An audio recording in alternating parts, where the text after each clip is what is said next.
and Darragh, the oak tree. In April and May 2021, junior and senior classes from 4 schools got together online in a project to celebrate the trees of Longford and to discover the stories that they might have to tell.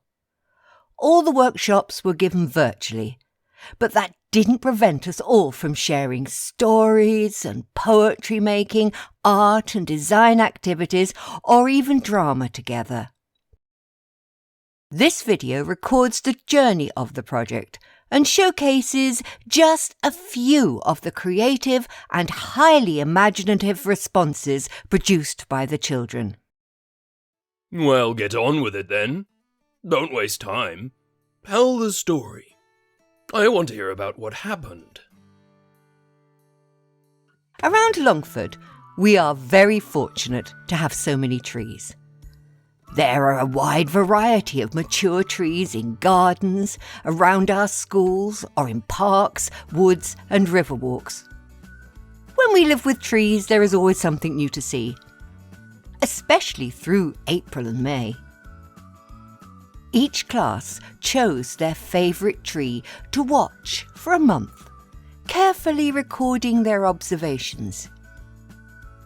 The tree diaries required careful observation and recording, but to really get to know a tree, wouldn't it be easier if you could just, talk to it? Ask questions. So we set to create our own tree characters, like Darragh. Yes, like me. Then we gave them voices and thought about really interesting questions that we would like to ask them. My name's Amy. I'm a crabapple tree. What do you like about being a tree? I don't mean to sound big-headed, but I think of myself as very important, as I provide food for humans. Would you like one of my apples? Yes, thank you. I also provide shelter for animals. Do you see Ollie in my trunk? Hi, Ollie.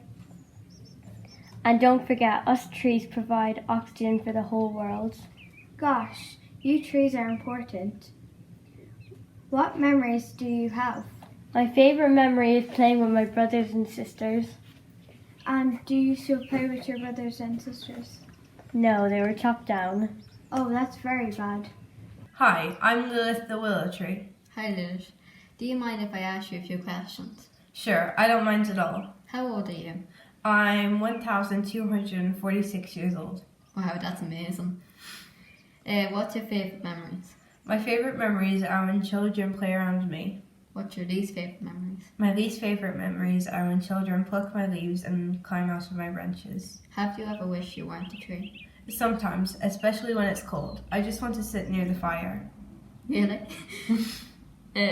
What's your favourite season? My favourite season is spring because it's warm and colourful. My name is Adam and I'm an ash tree. How old are you, Adam?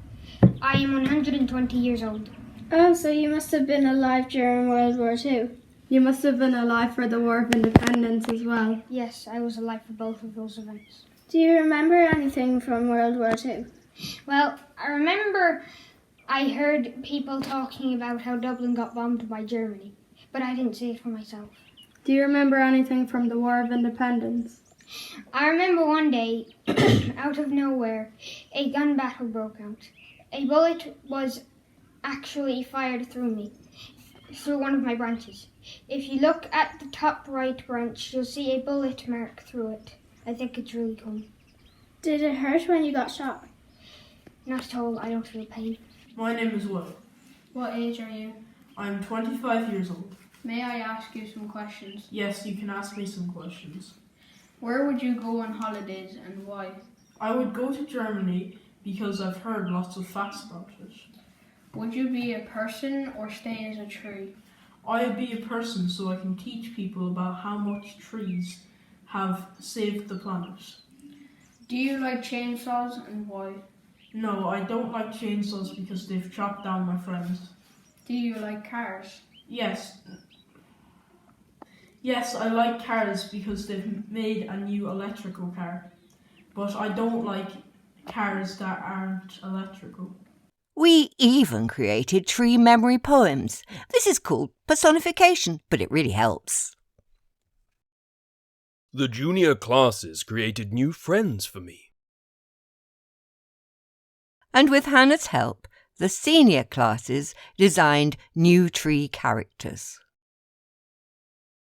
And here are just a few of the tree memory poems. About My Life by Tim. I am an oak tree.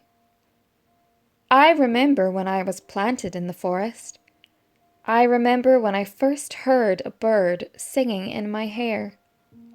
I remember when the first bird made its nest in my branches. I once was a small little twig. Now I am king of the forest. I once was weak. Now I am big and strong. I once had lots of friends. Now I stand alone. I wish it was always summer in the forest. I wish my friends were all around me. I wish I could tell you all about my life. The junior classes got to meet Chubbi, a friendly dragon. Chubbi's story told how he used to live in a castle. But, well, dragons do live a long time and the castle fell down and he had to find a new home.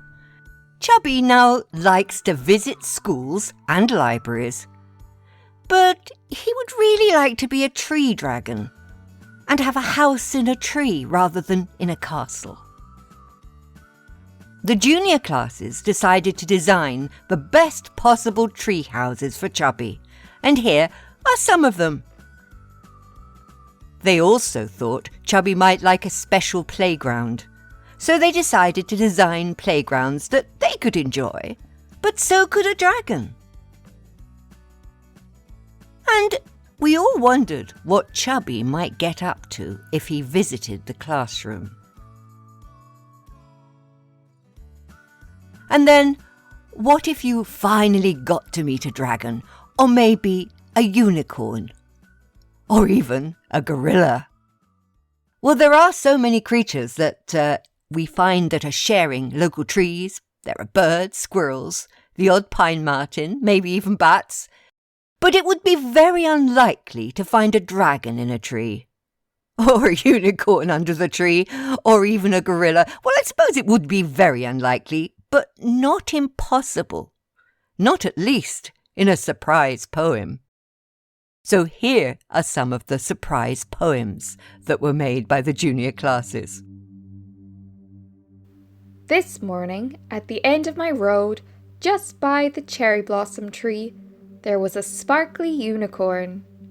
It was bright red and fierce with an evil look. I couldn't believe my eyes. Just then it went invisible.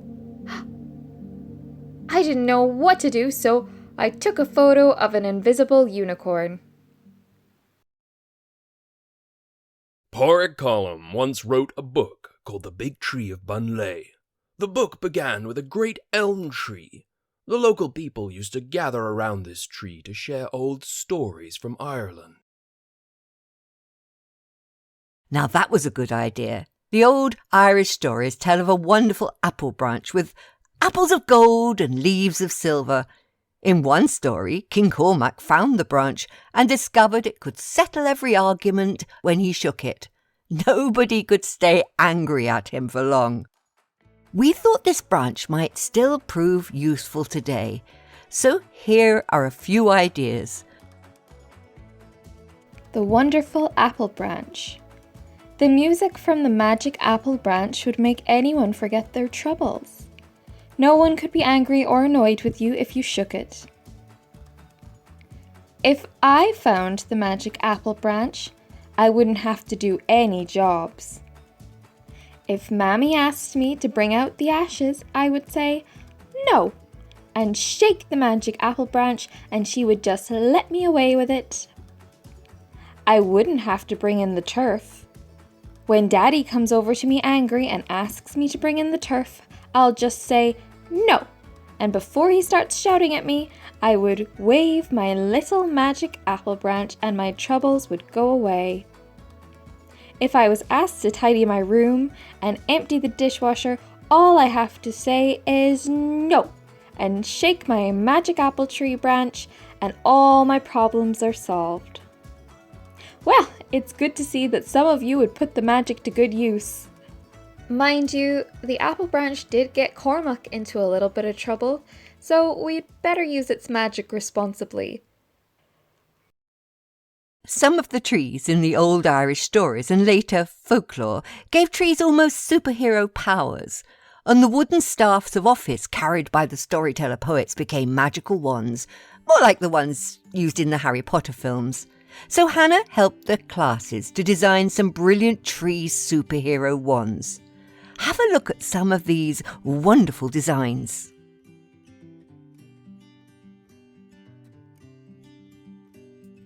Perhaps the biggest tree magic is the way that the whole tree can fit into a small seed. Could you believe that a huge oak tree like Darragh could fit into a tiny acorn? In the workshop sessions, the classes encountered some very unusual seeds indeed. There was one that looked like a dragon's tooth, another resembling a mysterious bat wing, and a huge spiky star seed pod. There were even magic beans that had once hung from trees in giant pods. Now, these are real seeds all the way from Australia, but the classes imagined some unusual trees that might have grown from them, and what the fruit could have been. This really was a way of stretching the imagination, so here are some ideas from both the junior and senior classes. This is my cherry tree, and its name is called Cherry Tree. And if you eat the cherries out of it, it will give you superpowers like fast running, and swords can come out of your mouth. A big sunflower will come out of my seed, and it can walk and talk and move around. This is a Pokemon tree. Orange berries grow from it, and Pokeballs grow from it. And Pokemon live here. This is my tree, and it grows money. And if you want to get money, you have to get a VIP pass, and if you don't have one, the guard will go out of the tree. There was a big dragon tree and came out of my seed, and it can talk and walk, and dragons like live in it. What you've seen in this video has been just a small selection of the amazing work done by the children involved in this project. We received literally hundreds of pictures and poems from the schools involved, and the level of creativity and excitement from the students was really something special. Thank you to all the children who participated, and of course to your teachers, without whom this project could not have been realised. And a big thank you from all the trees in Longford. And Darragh. We hope that going forward you'll keep an eye out for these magnificent living beings that live all around us. And on behalf of Chris and myself, we hope you all enjoy Cruinniú.